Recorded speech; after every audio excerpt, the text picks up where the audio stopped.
We're going to get started on assembly drawings.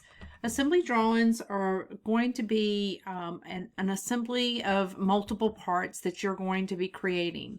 With this in mind, you will not be using your standard part drawing. We're going to now be using our assembly drawing. So to access that button, you would either click here for your assembly, or if you're starting a new assembly, you can go over into New English, and then you're going to be using the standard IAM file. Later on, you may run across when you're trying to do an assembly for weldments, when parts are going to be welded, comes up with some different notations. You may want to use the weldment drawing. For right now, we're going to stick with the standard IAM file. So click on your assembly drawing and let's take a look at some things that are going to be a little bit different.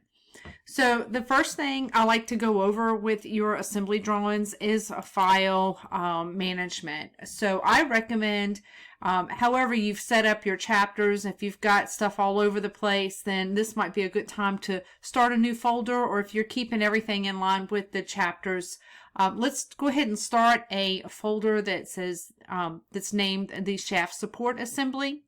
Inside the shaft support assembly, you're going to want to have your parts that you have created inside of that folder. Now, when we save our assembly, we're going to want to save back to that location, and it just makes it nice and easy for you to move your files around. Inventor does relate the location to it does a path or a mapping to your folder, so it is important to keep that squared away. You're not going to want to have parts drawn all over the place, maybe one on your desktop, one on your flash drive, and then one on another computer somewhere else. If you have these files all over the place, it's going to be hard for Inventor to build that assembly every time you open it, because it is creating a path to that particular location. So I'm going to go ahead and just start with placing components. So you have two options when you're building your assembly. You can place a component from a file that you've already created, or you can use some files that have already been generated from the Content Center. I gave you instructions not to draw the cap screw, because when we get to that point, we're going to use the file from the Content Center, and sometimes I'll give you another method, because sometimes we don't always necessarily use the Content Center. We may use hardware and other little fixtures like that may be located on a website from somewhere else. So I'll go over that. That's probably going to be another video, so I'm trying to keep these videos short. So we're just going to stick with right now placing from the files that we have already generated.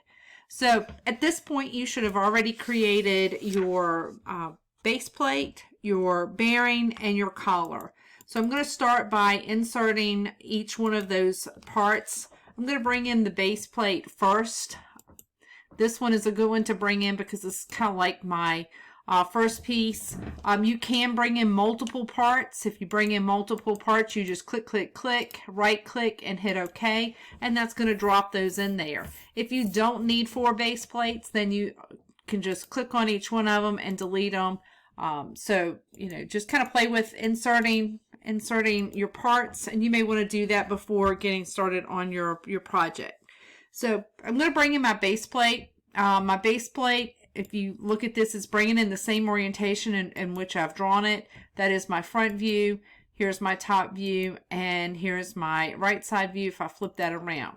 Now, when you're working with assembly drawings, and a new word is going to be constraining these parts together, it is important to understand that you have 6 degrees of rotation for each one of these parts. You have your XYZ planes, and then you have rotations around each one of the axes. So that gives you 6 planes. So you are free to rotate and move these items, and I'm going to show you, I'll show you a little bit more about that when I bring in another part. But this is my base part.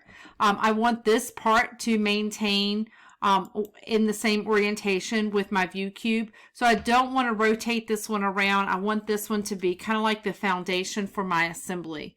So I'm going to right click on this and I'm going to click on ground or grounded, and this is now going to keep this part from rotating. This is going to now be my grounded part. So I'm going to now bring in 2 more pieces. I'm going to bring in the bearing. I'll bring that guy in here, drop him in, and I'm just using my pan button to move things over. And now I'm going to bring in the collar. All right, so I have both of those, or all 3 of those parts in there now. Like I said, the hardware is going to be done at the, under another video. So now, if you have brought these parts in and they're all drawn in the right format, under the right planes, you shouldn't have any issues with like orienting the parts. But if something comes in and the part is rotated, I'm going to just kind of rotate this around. You may want to use the free rotate. This is the free rotate button. This will allow you to rotate this part and get it back into a similar orientation. So then that way when you start to constrain these parts together, it's in the right format. And I'll show you. So I'm going to just turn this upside down and give you an example. Let me just give you an example of what could happen. All right, so as we use the constraint, we've got to kind of learn some of these commands and see some of the options that you have. The constrain button will allow you to constrain to surfaces. So I can specifically say from this surface to this surface, and it will constrain and match those 2 surfaces together. Or I could use a constraint between a center line. So I could use the center of this part to the center of that part, and that will be another option. We can mate these objects. We can keep them mated like with the surface going together, or we can actually make the parts flush.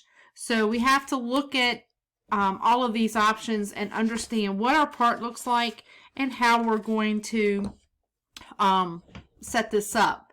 When you are using your flush, you do have an option to put an offset.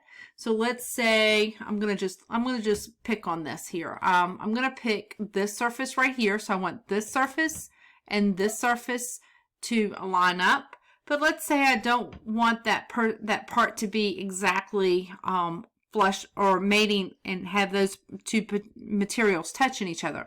Let's say that I need a 1/2 inch offset in between that. So let's just say I have a spacer that I'm going to put in between that.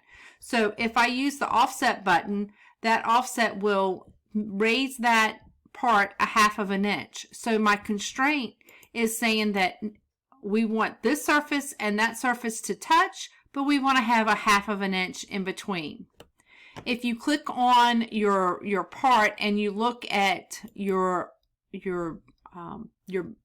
constraint, you'll see over under the right side under my bearing, I have the constraint button right here for mate, and that value right there is a 1/2 inch. That is the value that I entered for that. So if I want to increase that or decrease that, I can simply click on that and I can change that value to something else, and that's going to in turn change on my drawing. All right, so I'm gonna go back a little bit, because let's just say I don't want it to be flush. I don't want to have an offset on it. I just want the 2 pieces to have the same surface. So if I click on this surface here, and sometimes you really need to zoom in, as a beginner you may want to zoom in, and this surface, that's going to put those 2 pieces right on top of each other, no space in between it. And now I can move this part all over the place. I can move it left, right. I can move it forward and backwards. And what we have done is we've constrained it, and it only stays on that plane. So anywhere I move it, as long as I move it around it, and here it looks like I'm moving it up, but I'm not really moving it up. I'm moving it back away from me. If I go back to the front view, you'll see that it always lines up.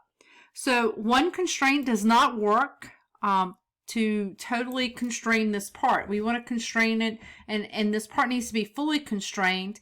If you don't fully constrain the part and all of the axes, later on when you're building your assemblies, you may run into some situations where the behavior of your parts kind of go crazy. You may find one of the parts just fly off because it's not constrained 100% to the other pieces.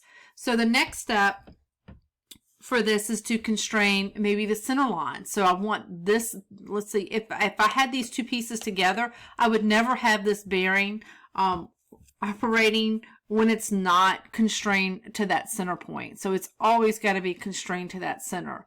So the second constraint I'm going to do now is the center line. So I'm using the first button under mate, and now I'm just pointing to my part. So I've got several different options here. If I point to this and you see the little dot up here, then that means that that is that particular point. That's going to be the center point of that circle, is what's going to constrain with another location. I want this to appear where I see the center line. So you can see the center line is going from the top to the bottom of that part, and that is what I'm looking for, is the center line. So I click on the center line, and then I'm going to zoom in over here under the base plate, and I'm going to move my mouse around until I see the center line of that hole appear. And when I see that, I'm going to click with my left mouse button, click, and that's going to line up my bearing on the center line. So now I've constrained it. I've got the two surfaces are lined up. And now if I try to hold on and pan that bearing and move it in any direction, I'm not able to slide it front, back, top, bottom. I can't move it in any other direction. The only thing I can do is spin it around that center line until I constrain the next piece. So if you can see, this right here is a good place to constrain. I'm going to want to constrain the center of the hole on the bearing to the center of my base plate. All right, so I'm going to just kind of rotate this around because we're going to have to zoom in and make sure that we're looking at all of the correct center lines. So back to constraint, I'm using the center line of the bearing, and now I'm going to point to the center line. You see the center line is highlighted for the base plate.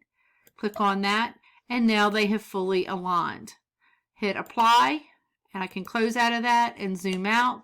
And now my part will not move in any direction. I'm pointing with the left mouse button, I'm picking it, and I'm like dragging, and nothing is moving. So that is an indicator that this part is fully constrained, and that's what we're looking for. So with this piece grounded, I can't even move the base plate because that is grounded. This is totally grounded. The only thing on this drawing right now that's not grounded is this collar. So you can see you can move this thing all over the place. You can use the view cube to rotate your drawings around. And it really doesn't matter what orientation you put this thing together. It's always going to go in and keep the constraints that you have applied. So let's go ahead now and let's constrain the third piece.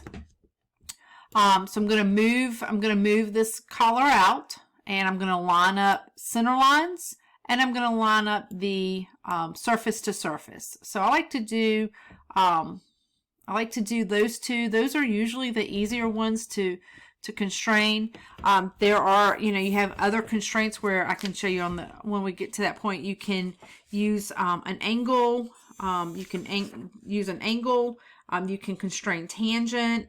You can do like inserting surfaces from one to the other, and you can use like a line of symmetry. So those commands are reviewed in your textbook.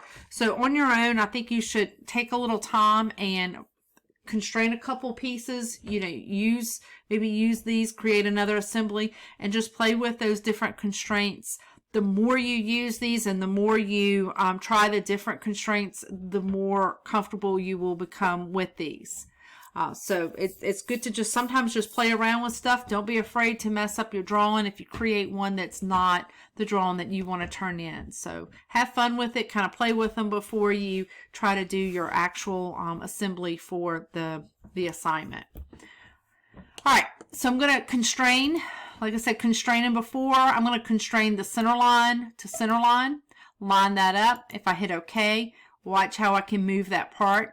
The only thing I have constrained right now is center line to center line. This this collar will not move in any other direction, but it always keeps those center lines lined up. So, you know, make sure that you've got that lined up. The next thing I want to do is I want this surface right here to line up with the surface on the bearing. So I'm using my view cube to rotate this around and look at the different surfaces. So go to Constraint, click on the surface, rotate your part back so you can see it. All right, so this piece has to touch this piece right here. That's the second surface. So this is surface 1, this is surface 2. Click on that, and then those are going to line up. I'm going to hit apply, and I'm just going to hit my home button and bring that back to my original assembly. So those are all those pieces are now fully constrained, and that is the start for the constraint. The next video I will review how to insert the cap screw for this particular drawing.